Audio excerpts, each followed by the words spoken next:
Hello there, a warm welcome to your Wednesday's Delight, the News Extra. For my regular companions, I don't have to tell you what to expect. But for newcomers, let me guide you. This is the news program that comes with an extra touch, in-depth, analytical, and informative. Today, as usual, there are stories of various aspects of national life, ranging from population issues to migration. We also have a major show tonight on education. And I'm sure you've heard of the planned increase of tuition fees in our tertiary institutions. True or false? Also on the menu, Federal Executive Council approves Science and Technology Roadmap. We have stories on power supply, the Eid al-Fitr celebration, governance and leadership, agriculture, the economy, and security. Let me stop there. The taste of the pudding is in the eating. Let me just serve you the dish and you decide for yourself. I am Fatima Abbas Hassan, your chef. Now, the FIFA Confederation Cup continues on the Sports Channel on the Star Times platform. That's for our sport-loving viewers. And we begin with our first story for the day. Rumor everywhere. Many people believe that it is only the uninformed who parade rumor. But when it involves people or events in the citadel of learning, then what happens? This is the situation in the education sector in the last few weeks, with a lot of unconfirmed reports about cancellation of some courses of study and increase in tuition fees in some universities. Franca Zomaolua takes the story from here. So much has been trending on the education sector in the past weeks without verification. It started with the rumor that the federal government and the Academic Staff Union of Universities, ASU, have decided to formulate new policy to eradicate some courses in Nigerian universities. The statement, allegedly signed by the Minister of Education, considered 7 courses currently being studied by students as irrelevant to labor market demands. The courses are traditional religion, chemistry, environmental science and toxicology, botany, cell biology, philosophy, sociology and political science. The statement advised students offering these courses to switch over to any other course within the next 6 months. While some Nigerians were trying to wave this aside, another sensitive rumor quoted ASU on the increase of tuition fees in some universities. The increase in tuition fees supposedly covers federal, state and private universities, but there are many unanswered questions about these statements. What is the actual source of the statements and their authenticity? What is the objective and why are they trending only on the social media? Franca Uzoma Olwa, NTA News. Well, many unanswered questions indeed, Franca. But I'm now being joined in the studio to answer these questions by Malam Ibrahim Yakasai, who is the Director, Corporate Communications, National Universities Commission, NUC. We're glad to have you with us. Thank you very much. Now, the rumor mills are having a field day on the education sector, especially the universities. Why the sudden attention on the universities? Well, education always attracts a lot of attention.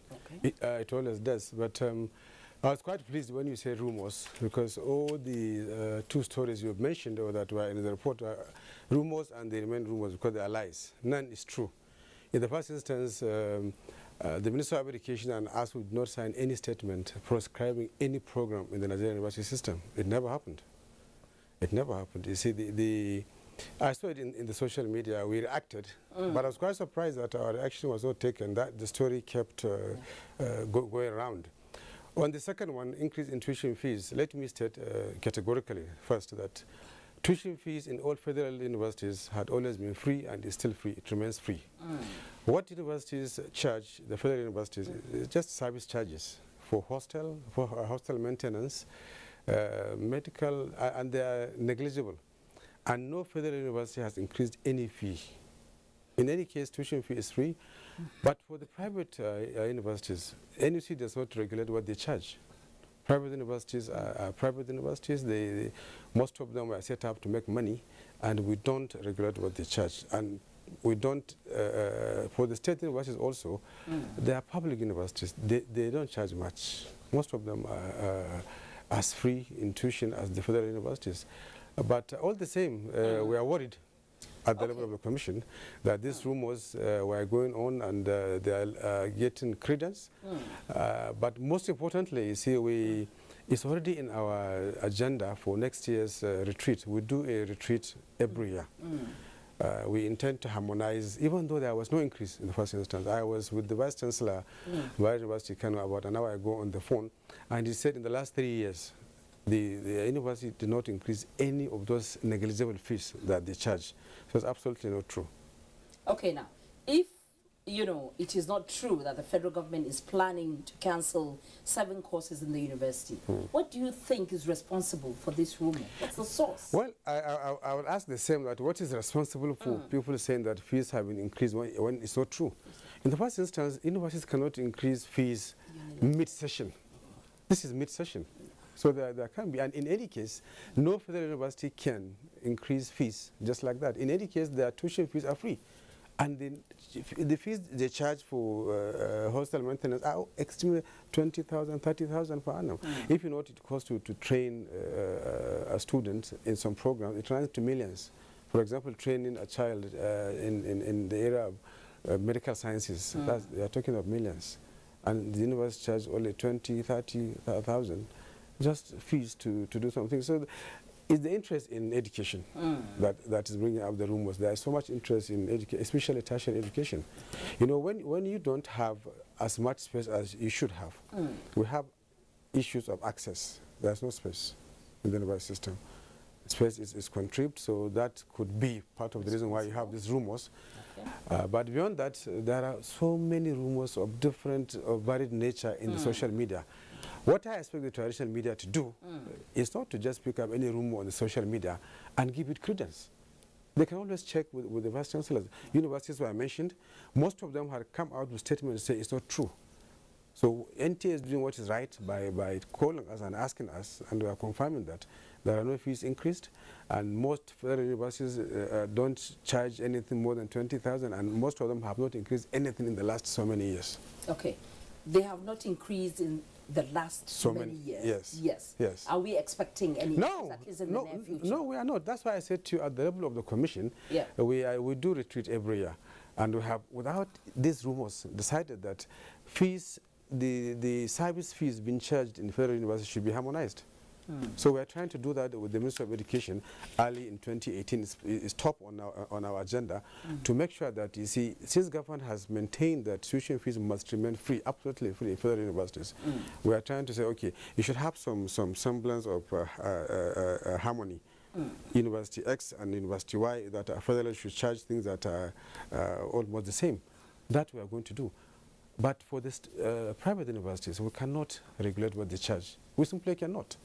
You see, we can regulate them on quality assurance, ensure that the programs they run meet our quality standards. That we do and that we must do. But what they charge, we cannot regulate. And you see, nobody is encouraged let me use a better word. We are not asking anybody to go to a private university if he doesn't have the fees to pay. There are state universities in all states of the federation except one state. Some states have 2. And there are federal universities now in every state of the federation. Okay, now let's go back to the issue of, you know, those courses that, that are to be cancelled. Cell biology, philosophy, sociology. How relevant are they to, market demands? It's not about market demand. No knowledge is useless. Okay. Absolutely no knowledge is useless. And you see, a first degree is normally not, you can take a first degree in any program, in any course, and then change later. Okay. It's a matter of interest. And it's a matter of, you see, how relevant, we have what we call manpower needs of this nation. And I do know that for a fact that there is no program that, some may be more important than others. Some may be in higher demand than others. Right. But we cannot, as a commission, the apex of education, come out that a program or a course in the university or in the education sector is not important. We will never do that. Thank you very much. Thank you. Thank you very much for that insight, Mr. Yakasai. And now, to other news of the day. If you're one of those with the notion that prisons are punishment grounds, you should listen to this. For prison authorities, prisons are rehabilitation centers where inmates are taught skills to be useful to the society and to themselves. Now, to build on this notion, even university education is taken to the prison environment.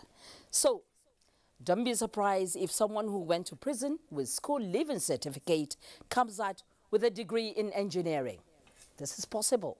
Courtesy of the National Open University, which has matriculated its first set of 2016-2017 students at the Umuahia prisons in Abia State. Delight Njikonye completes this delightful story. 13 out of 42 inmates from Umuahia prison who applied for various programs into the National Open University of Nigeria were matriculated in Umuahia Prison Special Studies Center, Abia State. In attendance were 11 inmates, 3 females and 8 males. Took to complete it 13, they say, are still undergoing screening with the institution. The Zonal Coordinator of Nigerian Prisons, Aloy Uchenwa, who represented the Controller General of Prisons, Jafar Ahmed, urged the students to be law-abiding and shun every character capable of ruining their academic pursuits. He further enjoined them to take their studies seriously, as this will prepare them for future ahead.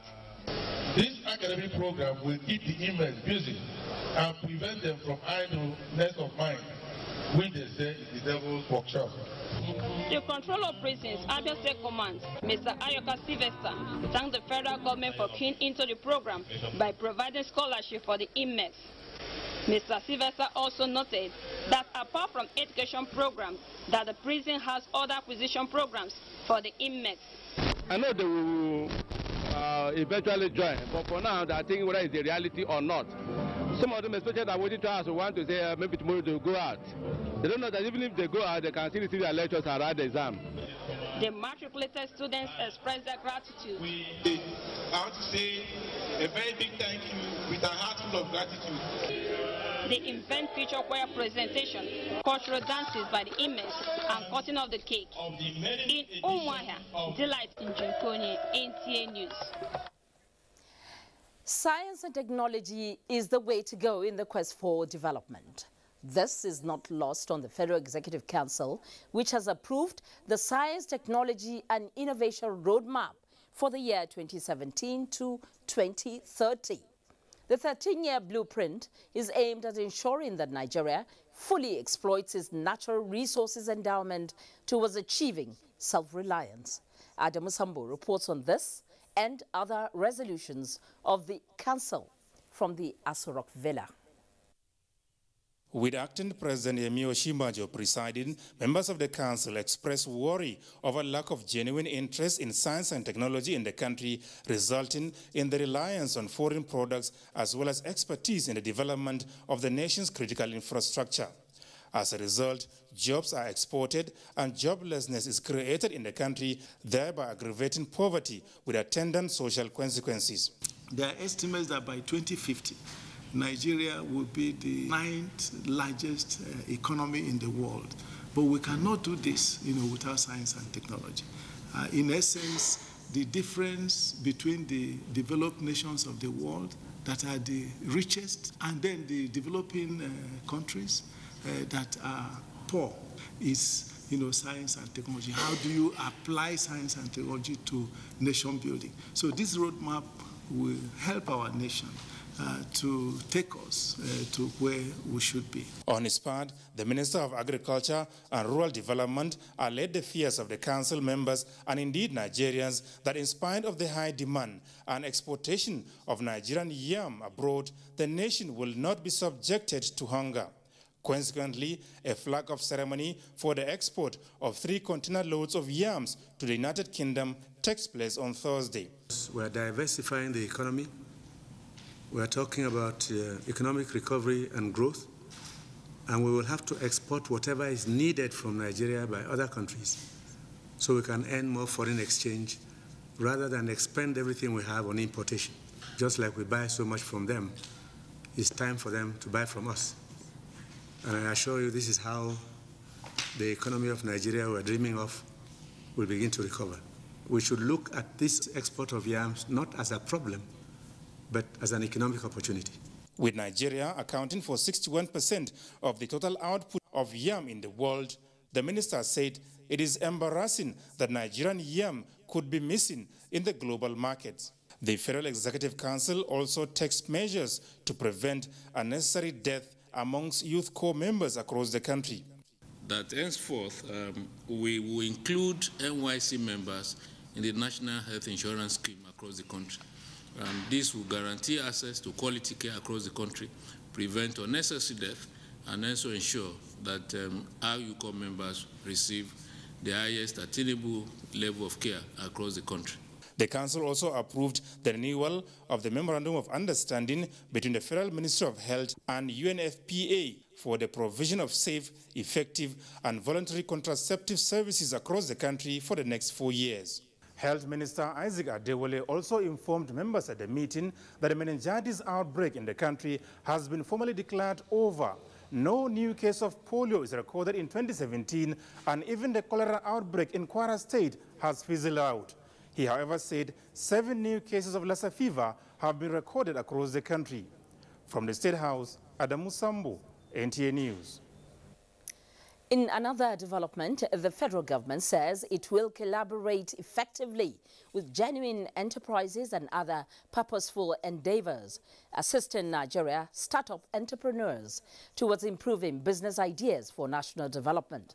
The acting president, Professor Yemi Osinbajo, stated this while visiting a civil innovation laboratory in Abuja. State House correspondent Adamu Sambo has the details of that report.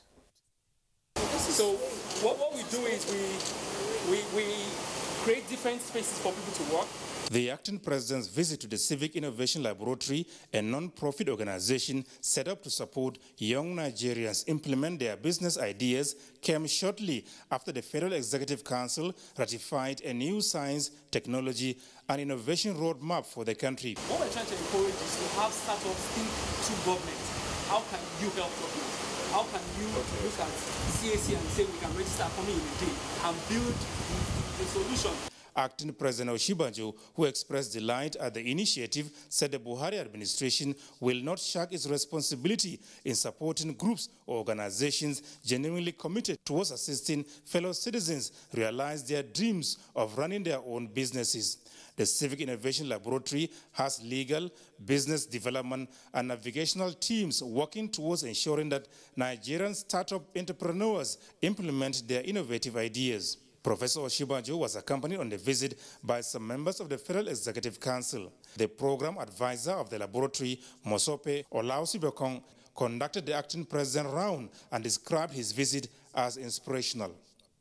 In Abuja, Adamu Sambu, NTA News. Well, Nigeria's population is said to be one of the fastest risers in the globe, estimated to take the 3rd position globally by the year 2020. Our correspondent, Leah Katung-Babatunde, in this report, examines preparations around meeting the developmental needs of the nation and Africa as policymakers converge on Abuja. With an estimated population of 180 million and vast investment potentials, Nigeria is the country of choice for investors. Indications from the United Nations are that the country's population may soar higher, raising concern of inequality and unemployment. Now, the impending human population explosion is giving rise to genuine concerns over the social development of Nigerians, who are expected to constitute the 3rd largest population on the globe by the year 2020. Permanent Secretary to the Ministry of Budget and National Planning, Nana Fatima Mede, says there is no cause for alarm as this dialogue on the 2030 development agenda is coming at the nick of time. But Nigeria's situation is particularly serious, and if we do not manage it, if we do not take steps to manage it, then of course we see that the danger ahead. So we are aware and we are working towards it. For the ECA, the drive is to ensure that the Agenda 2030 upskills robust growth and inclusiveness so that the target of leaving no one behind is achieved. Over the last 10 years, Africa has done very well in terms of economic growth. However, If you look at the structure of our economy, you find that we have not moved a lot of the people, a lot of the working people from agriculture to manufacturing. We have tended to move people. Those who move from the rural areas, we find them going into services, but they go into services that are of informal kind of services. Focus will be to boost competitiveness, increase productivity and strengthen local production capacities. Job creation, growth, but respect for our environment, education, health, our cities, how do we make them livable? Those are the things that we are talking about. The three-day dialogue is centered on mainstreaming the sustainable development goals into national development plans of member countries. In Abuja, I'm Lekatun Babatunde. Now, from issues of population explosion to that of power supply. In 2015, the Federal Capital Territory, Nasarawa, Niger, Kogi and Kaduna states were receiving an allocation of 115 megawatts of electricity daily, with the attendant result of epileptic power supply. But today, that has increased to about 400 megawatts, with testimonies of relatively stable power supply, courtesy of the increased power generation. But beneath this commendable stride lies the lingering challenges of estimated billing, non-metering of residents, and more painfully, the issue of some residential areas still in the dark. Mie Ogidi, in this report, visited Abak Estate in Abuja to assess the power situation in the estate and the reaction of the people. This is the Umaru Musa Yaradua Expressway, Abuja, and this estate belonging to the Abuja Municipal Area Council, AMAC, is located along this expressway.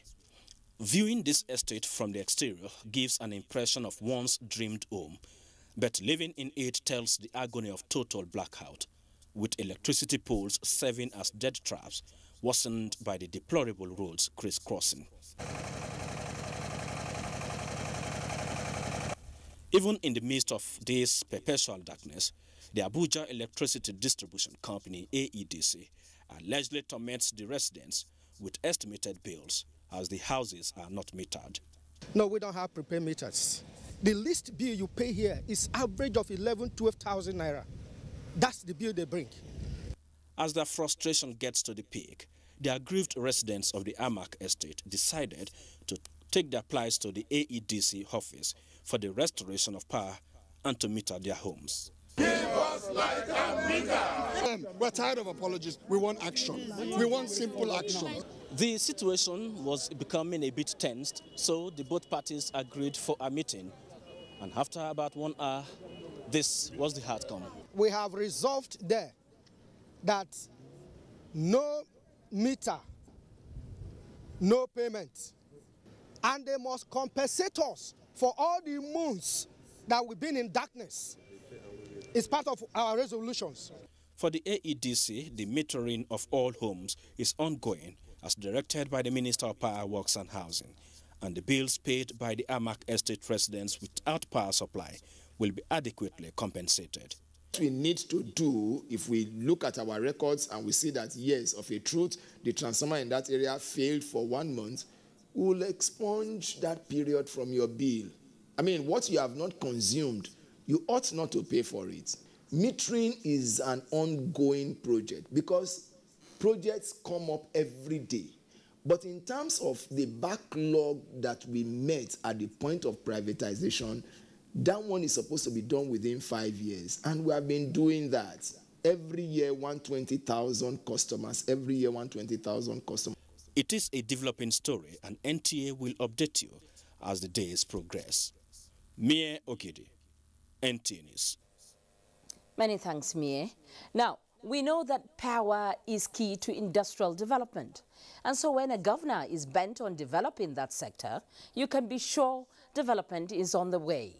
If we all agree on that, then Cross River State is on its way because few weeks after completing a 21-megawatt power plant, Governor Ayade is about to commence the construction of another 26-megawatt gas-powered turbine plant at Tinapa.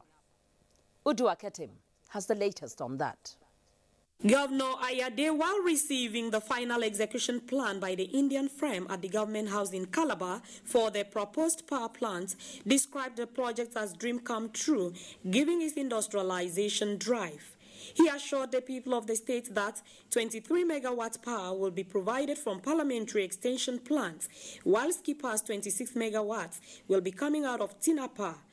Applauding the company's expertise in delivering power globally, said he is sure that the project will be completed on schedule. The governor pledged to partner the company to build transmission line as soon as possible. Transmission line is very critical. So in addition to your 30 MVA diesel-fired power plant, in addition to your 1x26, we're also now asking and pleading that we should focus also on the 275 kilometers transmission line. World President Skipper Cell Group, Mr. Yetinda Sacheva, while offering more technical insights of the project, said the project will involve the construction of gas pipelines, a pump station, as well as end-to-end gas distribution networks for domestic use. In Calabar, Uduak Etam, NTA News. Enhancing security network through robust synergy among countries, a route Europe and other developed countries, will help check the recurring dilemma of irregular migration from Nigeria. This formed part of the submissions of guests on NTA's program Good Morning Nigeria as a panacea to drastically checkmate the menace, which is a threat not only to victims of traffickers but also to the security of the country. Saliu Abdullahi takes it up from there. Because we have lost a lot of people, we have lost a lot of resources, people died in my presence, and I almost died. It's a journey that nobody will advise his or her enemy to embark on. Osita Osemene, a victim of illegal migration, narrates his ordeal and how he found his home soil, Nigeria, a greener pasture, contrary to his orientation. Osemene, like other discussants on the program, described the practice as inhuman, which should not be seen as a means of survival. Most of the returnees that come back, most of the victims that come back end up becoming traffickers, and they are more in number. Some parents even pressure their children to embark on this journey. There is free food in Nigeria, I tell you, but there is no free food in any other place in this world. Former Nigerian ambassador to Libya, M.K. Ibrahim, says the business of illegal migration still persists because of the existing strong network among the human traffickers. He advocated that those Nigerians repatriated be quarantined to ascertain their health status. There was a time that 1,004 were repatriated from Libya, and we got all the medical reports, and believe me, more than half of them have HIV or other very serious, communicable diseases. And we must go after these, the agents, who facilitate the trafficking. Constituting a majority in migration issues, other guests suggest a stronger legislative action, increase awareness, as well as encourage joint task force among African countries serving as exit routes as a way out. In Abuja, Salihu Abdullahi, NTA News.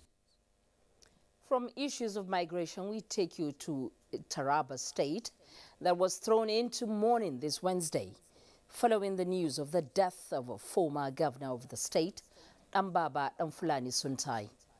Momso Damien Dati has a tribute on the pharmacist, politician and two-time governor. Ambaba Mfulani Suntai was born on 30th June 1961 in Suntai town of Bali local government area of Taraba State. He attended Federal Government College, Kano, 1975 to 1980, and the School of Basic Studies, Ahmadu Bello University, Zaria, 1980 to 1981. Ambaba was admitted to ABU, Zaria, where he read pharmacy and graduated in 1984. He worked at the General Hospital, Ganye, in Old Gongola State until 1991. He moved to Taraba State Civil Service and rose to the position of a Director General. His political career began when he was elected chairman of Bali Local Government Council in 1989 to 1993 under the military regime. On the return of democracy in 1999, Dambaba Suntai was state chairman of the All People's Party, APP. He was Commissioner of Education 2000 to 2003, Commissioner of Health 2003 to 2005, before becoming Secretary to the Taraba State Government in 2005 to 2007. Dambaba Suntai was elected as Executive Governor of Taraba State on the platform of the People's Democratic Party in 2007 and re-elected for a second term in 2011. Governor Dambaba Suntai was seriously injured when his plane crashed on October 25, 2012 in Yola, Adamawa State capital. He survived the plane crash but had to stay for a long time for treatment abroad. Though he later returned to resume duty, Suntai was never seen to be the same person again. Dambaba Damfulani Suntai died this Wednesday, 28th June 2017, just 2 days to his 56th birthday. He is survived by a wife, Hawa Dambaba Suntai, children and grandchildren. Momso Damien Dati, NTA News. May his soul rest in peace.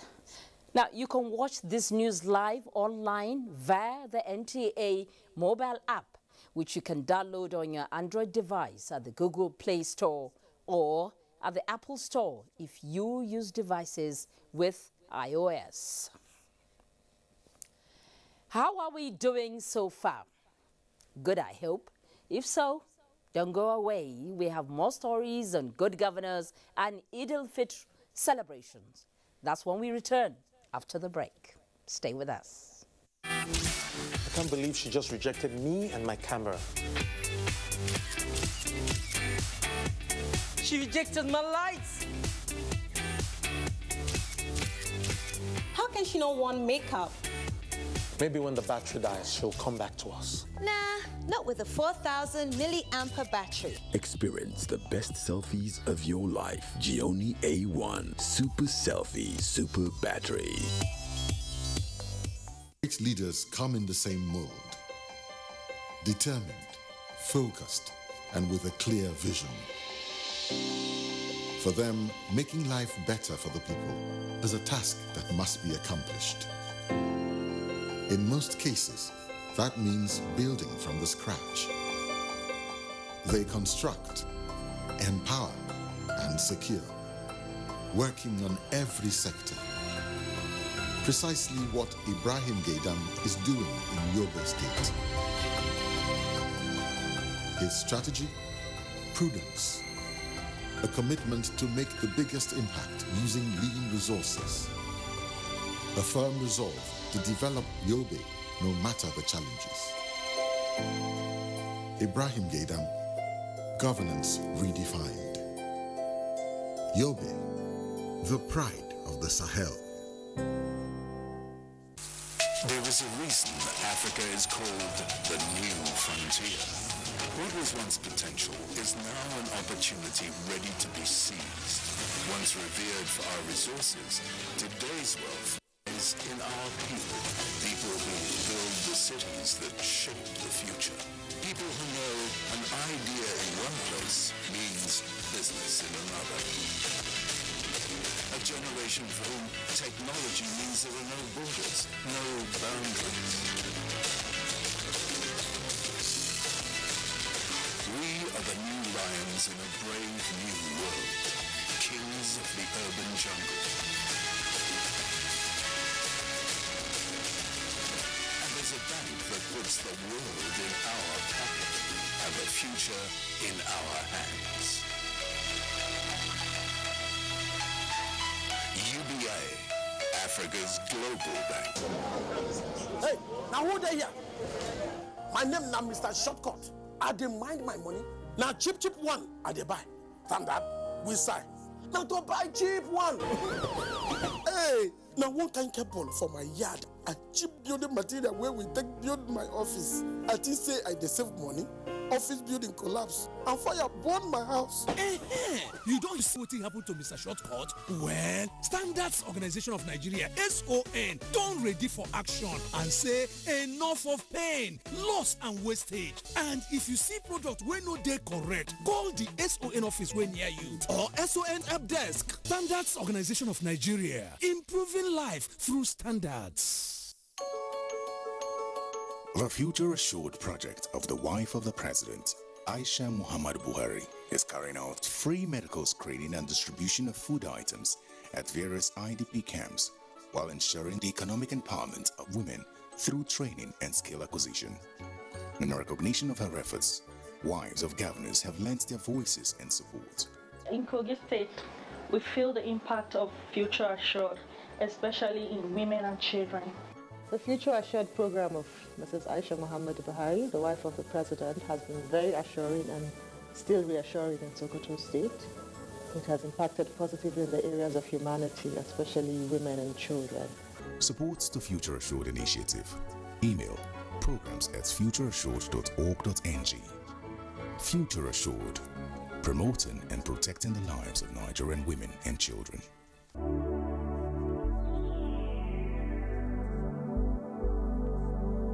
Do you know that the Nigerian police now operates in the best international practices of policing? Do you know that the Nigerian police has been restructured to be more accountable and responsive to all your security challenges? Now, what the police demand from you is your trust, your collaborative efforts by providing necessary information about criminals and their activities in your neighborhood. Be vigilant to achieve our creed as we promise. We shall police the country based on international core values of policing with integrity. We shall ensure that rule of law prevails in our actions and activities. We shall respect diversity, display courage, show compassion, and demonstrate professionalism. We shall operate within the principle of democratic policing. We shall shun corruption, and we shall make Nigeria safer and secured under the leadership of IGP Ibrahim Otum Idris. Let the wind of change blowing across the country chase away crime for the benefit of our society. Yes, the Nigerian police says this change must come with peace and tranquility. This message was brought to you by the Public Relations Department of the Nigerian Police Force.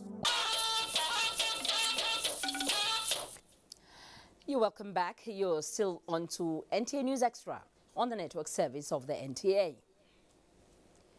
In this segment, we begin with the issues of youth. The future is theirs, and there is growing determination to guarantee it. That is why the wife of the President, Aisha Muhammadu Buhari, is enjoining Nigerian youths to continue upholding the spirit of brotherhood, patriotism and tolerance for positive change and development of the country. Mrs. Buhari made this appeal in a message at a dinner organized for the Nigerian young couples as part of activities marking the Eid al-Fitr celebration. State House correspondent Aliyu Kabir has the details. Drawn from across the country, the youth are hosted by the wife of the president, Aisha Muhammad Buhari, as part of the activities to celebrate Eid al-Fitr, considering the fact that they constitute the large segment of the society and the leaders of tomorrow. The central message at the dinner was the need for the Nigerian youth to continue to be a vanguard of promoting peaceful coexistence, unity and development. The wife of the president, Aisha Muhammad Buhari, represented by the wife of the acting president, Dolapo Shinbajo, emphasized on the need for the Nigerian youth to consider themselves as major stakeholders in turning around the fortunes of this country, adding that this requires extra effort of hard work and dedication. I pray for you that this unity will be handed over to you and it will be kept. I pray for you that you will have peace in your time. I pray for you will always be people of faith.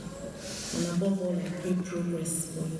The future of this country is actually in your hands. So we believe, as you are coming to talk, not only as husbands and wives, in a very humble way, in a very humble setting, and in a very modest way, we believe your contribution will make Nigeria a better nation.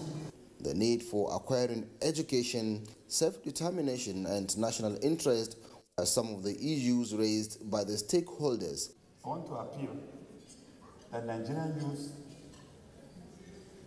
should agitate for the unity of this country. They should ask for justice. The government decided that we'll create a special intervention scheme, and that's how we came with the National Social Investment Program. Education gives you only thing that gives you self-confidence. Keep a seat in your heart for everyone. If we as Nigerians, particularly youths, imbibe that saying, the tension that has suffused our country for some time will not be there. They assured the youth that government is committed in providing the enabling environment for the desired development in making Nigeria a better place. From the State House, Aliu Kabir, NTA News. Many thanks, Aliu. Now, the Eid al-Fitr celebration has come and gone, and I believe we have all enjoyed the holiday. But in celebrating, did you give a thought to those who are being traumatized daily as a result of insurgency and other natural and man-made disasters? Well, here in NTA we did. And that is why Pauline Kujevana took time to visit some IDP camps in Maiduguri, the Borno state capital, to have a feel of their celebration. She says they were full of appreciation for the sense of belonging they experienced.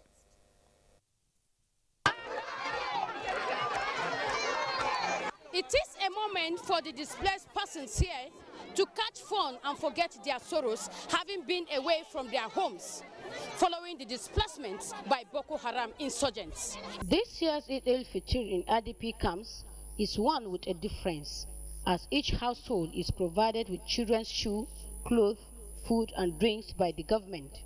Some of the IDPs appreciated the government for identifying with them and prayed for return of peace so that they go to their places of abode. We are grateful to the government and donor agencies who have been assisting us with food and new clothes for our children to celebrate Salah. Very happy to have come and distribute material and the orders about Happy Salah. So because of that, we are very happy. God help government of Nigeria to do everything we need for in life. So forever and forever. Kuma muna murna a inda wayannan taimakon da suke mana bata da yaran mu da matan mu da mu manyan ba wanda bamu ji dadi ba.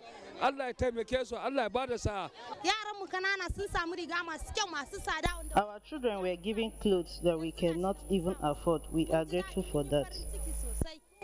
When NTA News visited Bakassi and NYC IDP camps, SEMA team was on ground to join in the celebrations, including presentation of cash to women and the children drinks. We are intending to at least carry away the trauma in them by showing them love, care, and to show them that we are all one in this Salah festive period. Some of the children are full of gratitude for the good done them.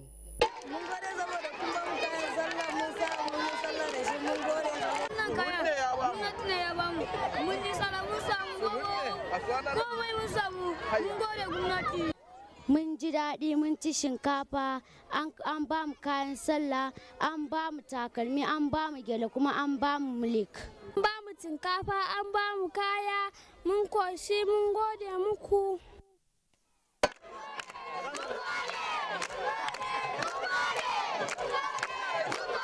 In Maiduguri, Pauline Kujevana, NTA News. Still remaining with the Eid al-Fitr celebrations, as the IDPs were feeling a sense of belonging in Maiduguri, Kano was agog with another form of celebration. Hawan Daushe is one long-standing Durbar staged to mark important events, and Eid al-Fitr easily tops the list. This year's Durbar show outdid itself, with the Emir of Kano, Muhammad Sunusi III, in attendance. Ali Adamu brings us details of this spectacular event. Hawan Daushe Durbar is one of the most exciting Hausa Salah tradition practiced for more than a century. It is an occasion where culture and tradition of the Hausa society are displayed for the amusement of the mammoth crowd who always come to witness the annual gathering as explained by Ibrahim Ado Kurawa, a Kano-based writer and researcher.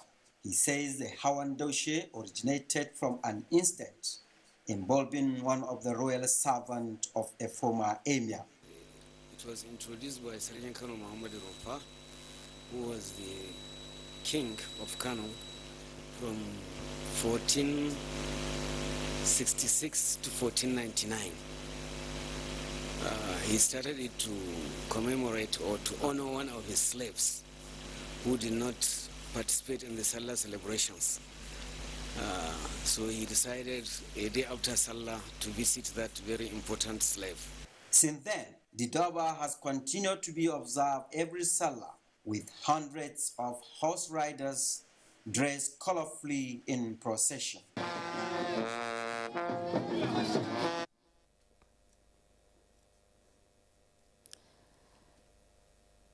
A report just coming in says Chile have qualified for the final of the 2017 FIFA Confederations Cup in Russia. In a penalty shootout just ended, Chile scored 3 goals against Portugal, which scored 0. Details of this will be in our subsequent bulletins. And away from sports, there is something about prayer.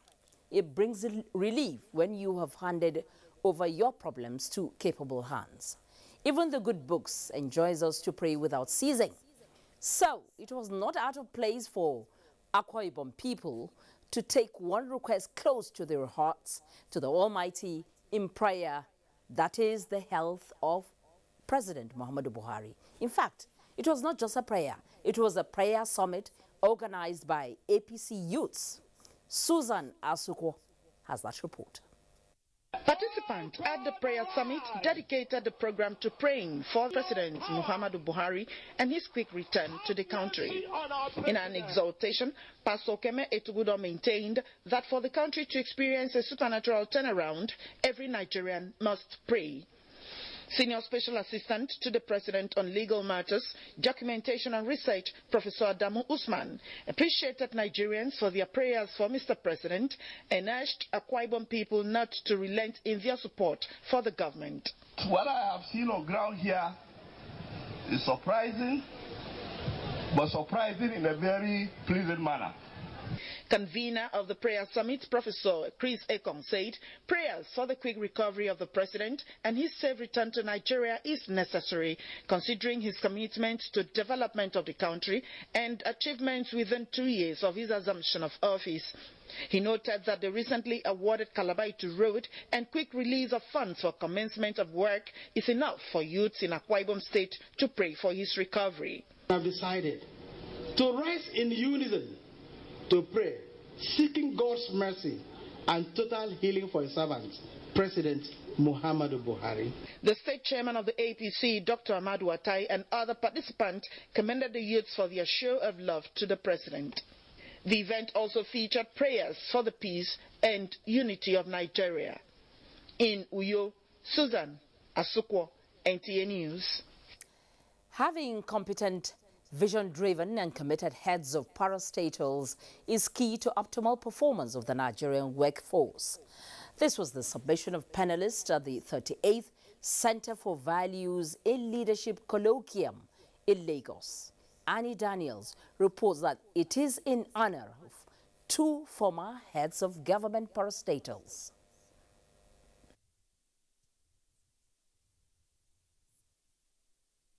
The theme has Nigerian parastatals delivered on their promise, had heads of government parastatals as panelists. They disclosed that though parastatals were set up by the government to help drive the economy and nation, issues such as bureaucratic bottlenecks, duplication and ineffective leadership have hampered them from effectively contributing to wealth creation and economic growth. There's no need one ministry repeating one thing or the other. If environment is common to all, environment should handle for all.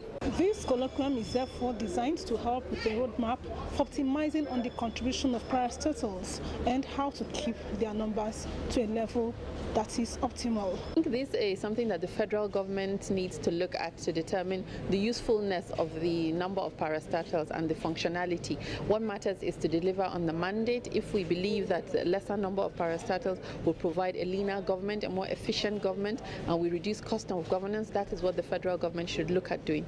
The honorees, Chamberlain Oyibo, 76 years, is a petroleum geologist and consultant in the oil and gas sector, while Nathaniel Okoro, 86 years, retired from the Nigerian Railway Corporation. They are both honored for their contributory roles in driving the nation's economy. We don't go for title, we just did our work, so I feel very honored. You must be grounded professionally in the business in which you find yourself. Center for Values in Leadership is a non-profit making organization set up to equip generations of young people with values and leadership skills. In Lagos, Annie Daniels, NTA News.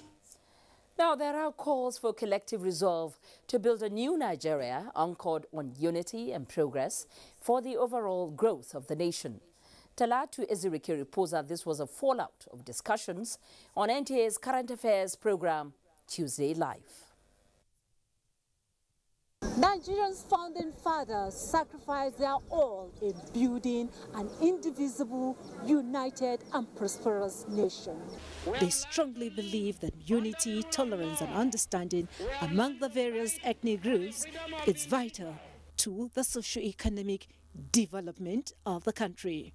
Inclusiveness should be embraced. Diversity should be also embraced. The cherished values many agreed were bastardized over the years, giving way to mistrust, suspicion, agitation, hate, speeches and many more. Interestingly, there are loud voices advocating a new Nigeria based on trust, love for one another and love for the country. Our founding fathers laid some great foundation which we have distanced ourselves from. The time is now to emphasize on our strength, build on our strength, and diminish our weaknesses. We are putting monetary value to cultural style of leadership. There are even some people that you will give responsibilities, national responsibilities, will be rejecting because it's not a juicy appointment. When Nigerians start being religious, it will conquer ethnic bigotry. So when truly religious people emerge in this country, all that we're talking about corruption, will be, a thing of the past. For others, the need for sincerity of purpose in building a new Nigeria. There's no honesty. People in those days were Nigerians who were building Nigeria for the Nigerians to come after them. But nowadays, me, myself, and I, and nobody.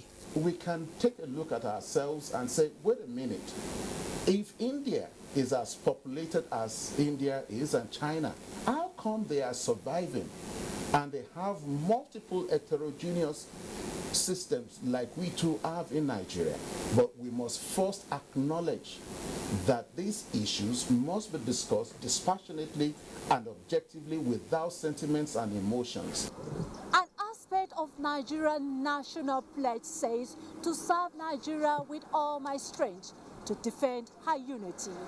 These, analysts say, can be achieved through right actions that promote unity, love and respect for one another.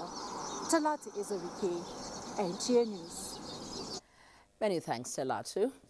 Up ahead, some business-related stories, including the Yams deal. We'll be right back. Join us again.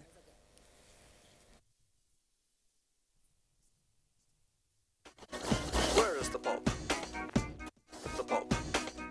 Where is the Pope? Where is the Pope? Taste the goodness of real orange pulp in every gulp. Where is the Pope? 5 Alive Pulpy Orange, now in your neighborhood. Success. I always wanted to make something of myself. Even when I was a child.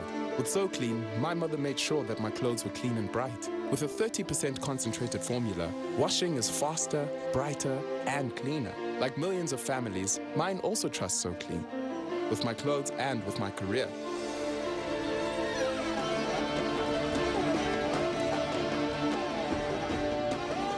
Because when all eyes are on you,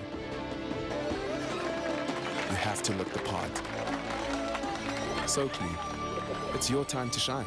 So Clean. Now with a new look and stain magnet technology for even better stain removal. I can't believe she just rejected me and my camera. She rejected my lights. How can she not want makeup? Maybe when the battery dies, she'll come back to us. Nah, not with a 4,000 milliampere battery. Experience the best selfies of your life. Gioni A1 Super Selfie Super Battery.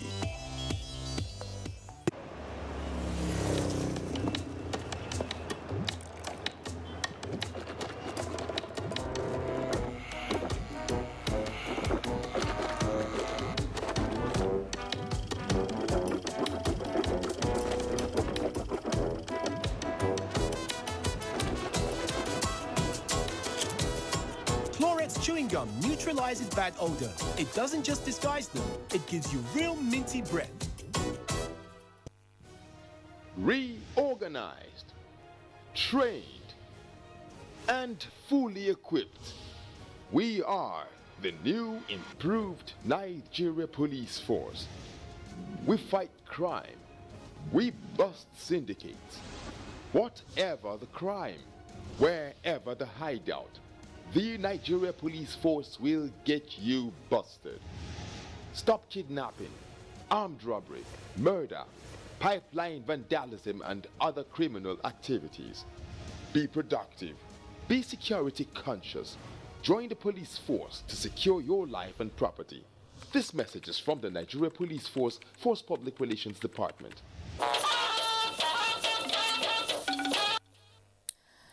You're still watching News Extra on the network service of the NTA. The Nigerian Stock Exchange closed on the positive side this Wednesday with a market capitalization of 11.292 trillion naira as against the market closing figure on Friday. Stakeholders commend two executive laws signed by acting president to ease access to credit facilities for micro, small and medium enterprises in Nigeria. These are more on our business news tonight with Ademola Adeoye. Hello and welcome to Business News. I am Ademola Adeoye. The Nigerian Stock Exchange closed on the positive side this Wednesday. President, Chartered Institute of Stockbrokers, Oluwaseyi Abe, says this was as a result of a relative stability in the forex window. I think the bullish trend that we have been seeing will be sustained. The index has outperformed even the treasury market as we speak today in the country. So if there's any time to invest in the economy or in Nigeria, the time is now. The two executive laws signed by the acting president, Professor Yemi Osinbajo, to ease access to loan for small and medium enterprises to thrive in the country have been described as a means to boost economic growth and stability. So what the new law has done is to ease the collateral conditions for credit by allowing the banks to take on what you call movable collateral. And the whole idea is to increase the access to credit by SMEs, because we know that SMEs play a very critical role in the economy. The National Pension Commission, through its appointed recovery agents, has recovered unremitted pension from defrauding employers to the tune of 10.97 billion naira at the third quarter of 2016. Nigeria's former Minister of Agriculture and the President, African Development Bank, Dr. Akinwumi Adesina, has received the 2017 World Food Laureate Prize for his contribution to the development of African agriculture and improvements to food security formulation across the continent. Time to check out trading activities on the floor of the Nigerian Stock Exchange. At the resumption of trading on the floor of the Nigerian Stock Exchange this Wednesday, volume of shares traded stood at 386.238 million shares, valued at 3.303 billion naira, which swapped hands at 4,372 deals. Market capitalization finished at 11.292 trillion, while the all-share index closed at 32.657.30 points. Nestle PLC led the gainers table with 9.99 kobo to close at 910 naira per share, closely followed by Dangote Cement with 4.40 kobo gain to close at 200 naira per share. Okomo Oil with 3.07 kobo loss led the losers table, followed by Unilever, which depreciated by 2.14 kobo to close at 14.85 kobo per share. And stock market report concludes business news segment. News Extra continues shortly. Please stay with us. And this next story will be of interest to small and medium enterprises as well as private sector operators in the Nigerian economy. The African Development Bank, ADB, says it will not relent on improving its support for small and medium enterprises and the private sector in Nigeria. The country director of Nigeria, Ebrima Fall, promised this when he presented his letter of commission to the Minister of Foreign Affairs, Jeffrey Onyema. Adebola Brooksland Sunday has the details. The presentation of letter of commission by the new country director to the minister signaled the formal assumption of duty by Ebrima Fahal in Nigeria. He acknowledged the role of Nigeria in the continent, describing it as a major development partner. Nigeria is the bank's largest shareholder as well. So relations between Nigeria and the bank is critical for how things go in Africa, certainly in terms of championing relations in the region, both economic and political. The minister assured the bank of maximum support towards the actualization of the Sustainable Development Goals and the 2063 agenda of the African Union. A very, very important institution, not just for Nigeria, but for Africa.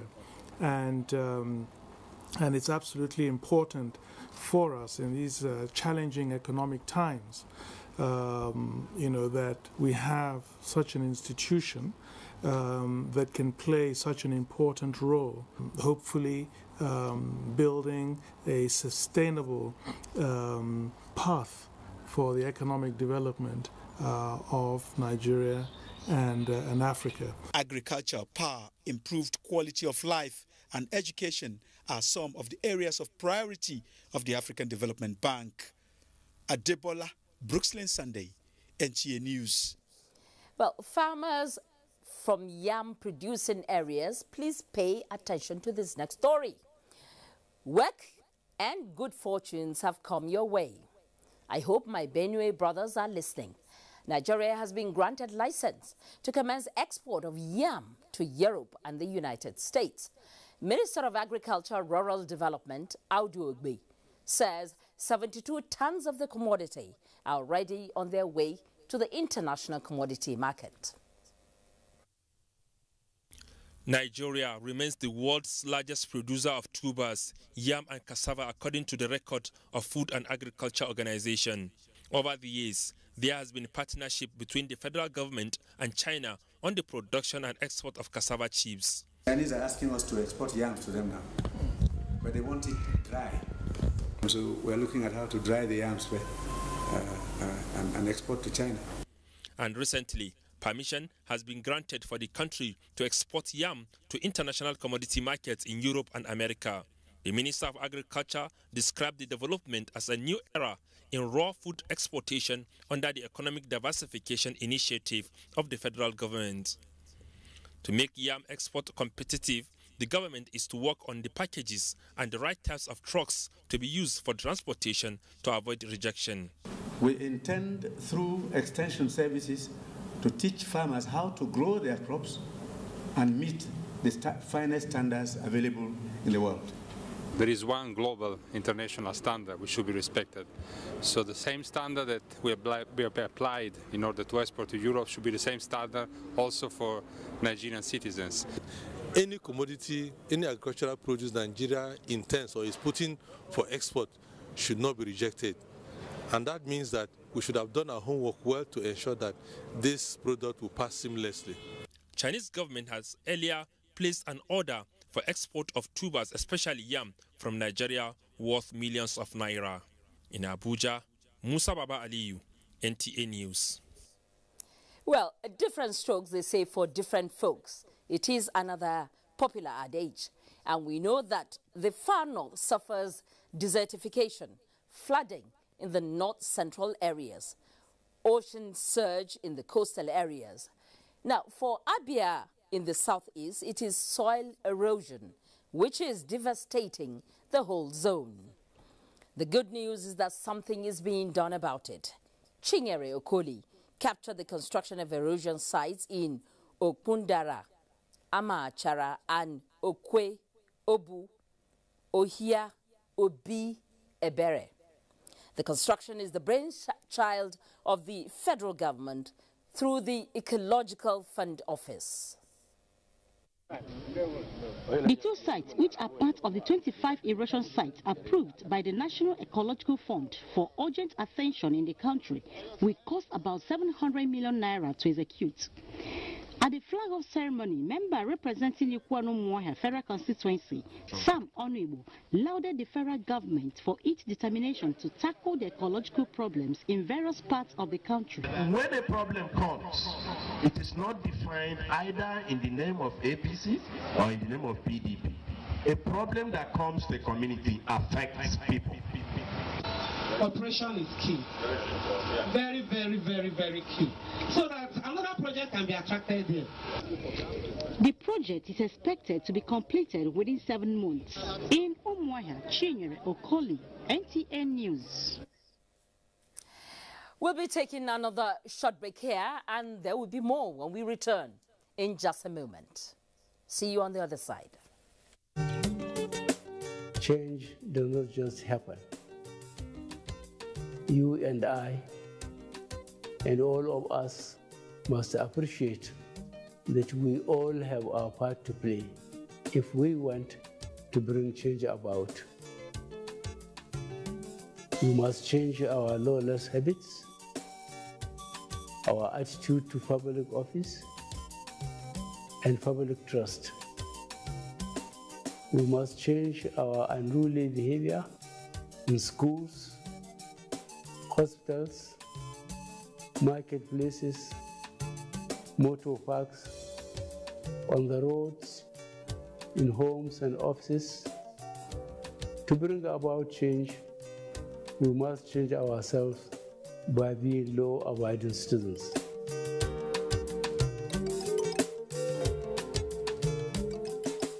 The National Agency for Food and Drug Administration and Control, NAFDAC, is working to ensure access to safe, good quality essential medicines with the World Health Organization pre-qualification of made in Nigeria pharmaceutical products, stiffer penalties for fake drug offenders with a review of NAFDAC laws, national, regional, and international collaborations, cutting-edge technologies, including the mobile authentication service. NAFDAC as an agency is indeed doing so much to protect the health of our nation. I urge everyone to support NAFDAC in ridding the country of fake drugs and unwholesome products. Let us support NAFDAC to win the war against fake drugs and other unwholesome regulated products. NAFDAC, safeguarding the health of the nation.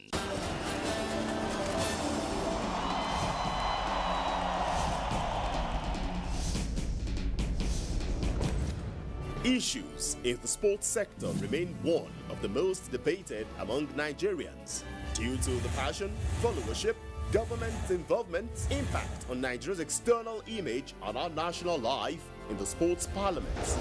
The NTA offers Nigerians deep views on issues with experts in the sports sector, offering in-depth analysis, hindsight, insight and foresight towards elevating Nigerian sports to the zenith. on the floor of the Sports Parliament. So many things have been wrong in sports. We've been talking around it. We need performance expertise, and you can only get some of this where you have world-class facilities. How can sports deliver return of investment to attract the kind of money required to take it to the next level? We cannot interfere in the internal affairs of even the federations that belongs to us. Sports Parliament, a unique platform for sports discussions, showing live on the NTA, Thursdays at 11 p.m. Keep a date with the parliamentarians. The eyes have it.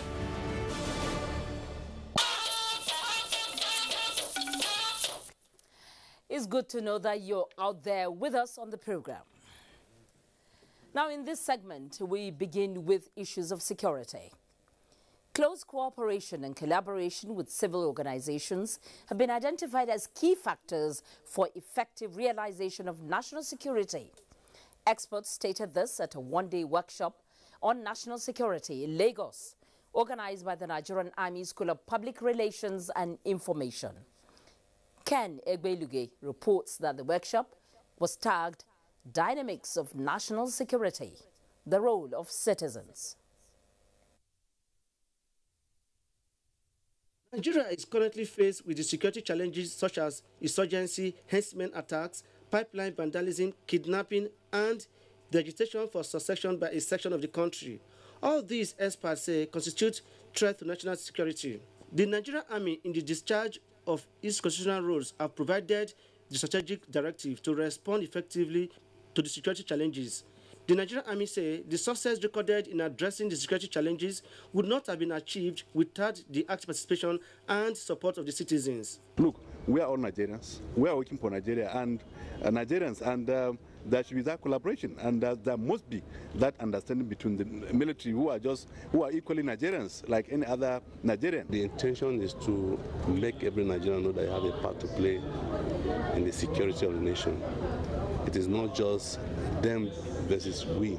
Speakers identified effective civil-military affairs operation, maintenance of close liaison with the media, and developing mechanisms for the registration of volunteers necessary to facilitate the information gathering drive of the military to enhance counter-terrorism operation. For us to have a collective thought about our responsibilities, the state will also have to perform their role. We need to inculcate back ex-servicemen into community security. We need to inculcate them back, even if it is freelance. We need to now begin to raise awareness. If you have a team of 10 people on your street and 2 or 3 of them have served in any of the forces before, it emboldens the other. And they share knowledge, they share intelligence among these people. Participants were drawn from the military, paramilitary, and civil society groups in the country. In Lagos, Ken Egbeluge, NTA News. Well, crime, we are told, does not pay. It is not, we are told. We all know so. And the adage which says 99 days for the thief and 1 day for their owner is also correct. The scenario has played out in Imo State, where 36 criminals have been nabbed. The State Commissioner of Police says the arrests were possible due to the whistle-blowing policy, zeal, intelligent network, and partnership with communities.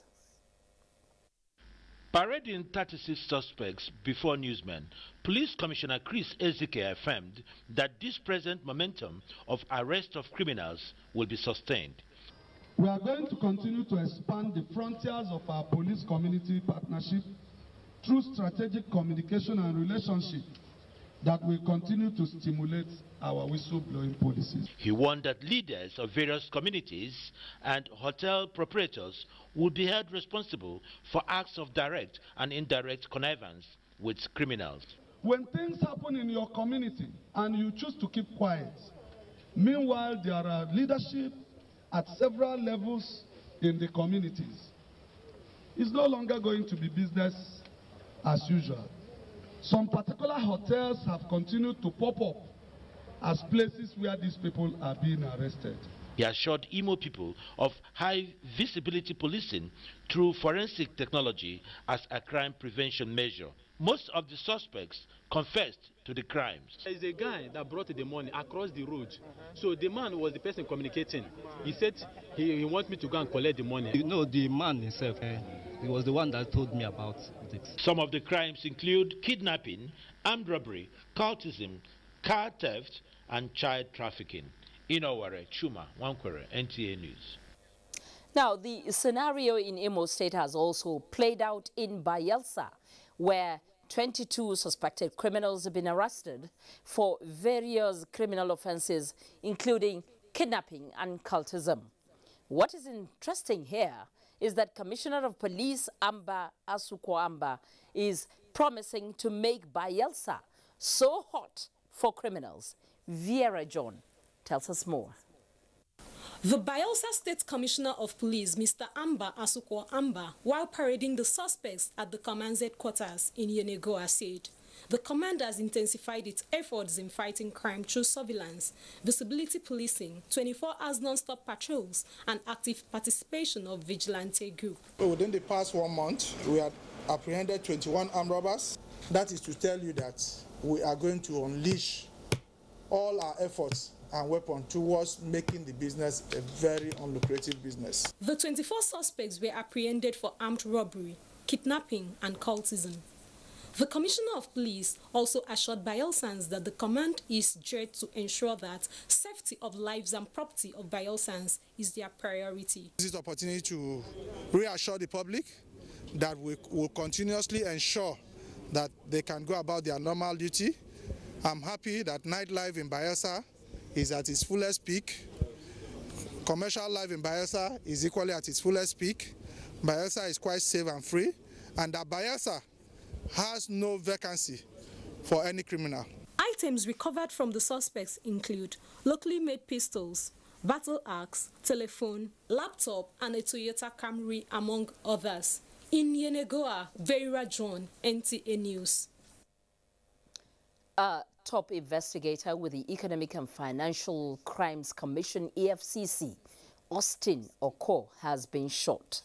A statement by the EFCC head of media and publicity, Wilson Owujere, says Oko, an operative in the property fraud section of the EFCC zonal office in Port Harcourt, was attacked by gunmen after closing late from work last Saturday and shot her several times, leaving him with bullet wounds.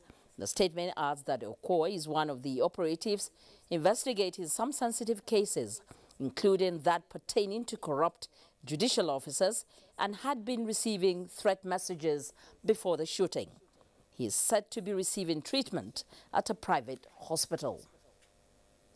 Another short break is due here, but don't abandon me yet. Sports, some foreign news, and Thursday's weather forecast are yet to come. Stay. The food is a well-balanced diet food because carbohydrate is there, protein is there, fruits is there. Earth-wisely, it will help the puppies to grow very well.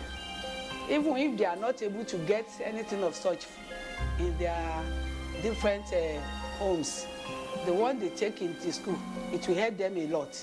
We thank the government for even having this type of a program in mind, and they executed it very well. God will help them.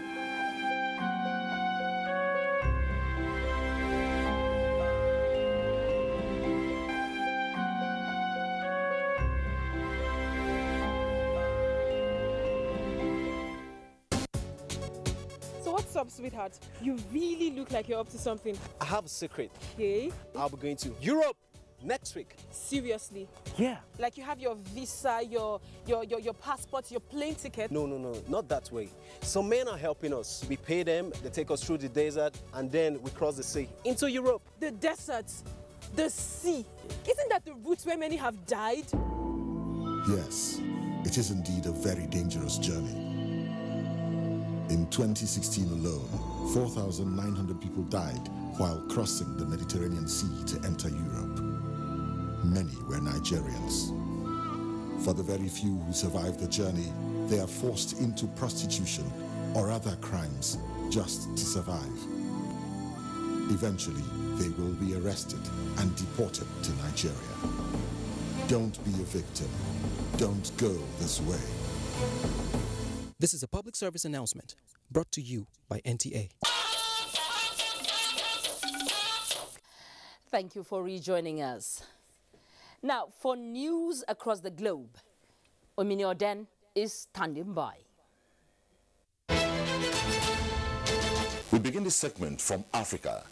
Over 50 African migrants are feared dead in the Sahara Desert, not Niger, abandoned by their drivers. 8 workers and local officials have reported. 23 of the migrants survived after walking to a nearby town for help. The International Organization for Migration said the survivors, it is reported, are from Nigeria, Gambia, Cote d'Ivoire, and Senegal. Davor Dung is of the Media Coalition and Awareness to Halt Human Trafficking. Davor, what could be the solution to this for Africa? Good governance is the key thing. I've asked myself why these people want to travel to Europe. They see the good infrastructures there. Most of them think that dollar flow along the streets there. They want a better life for themselves, that which they cannot have here in their own country. If only our leaders in Africa can work on good governance and then address the issue of corruption. South African competition watchdog has denied withdrawing charges against some of the 14 banks accused of rigging the rand. Reports have it that the Competition Commission would revoke its complaints against some of the lenders. And away from Africa, Venezuela's Supreme Court has been attacked by grenades dropped from a helicopter in what the authorities described as a terrorist attack. In an address from the presidential palace, President Maduro said the helicopter had flown over the Supreme Court, the Justice and Interior Ministries. Security researchers have discovered a vaccine for the huge cyber attack that hit organizations across the world recently. Among the victims of the attack include Ukrainian Central Bank, Russian oil giant, British advertising firm, and a United States of America law firm. China has launched a new domestically built warship in latest bid to modernize its military. The warship, reports say, is equipped with new air defense, anti-missile and anti-submarine weapons. And from London, the introduction of a written English language test for private car hire drivers has been delayed after Uber won the fight to appeal the plans. Uber lost a high court battle in March against the policy. That's the package. The news continues. Thank you, Omini.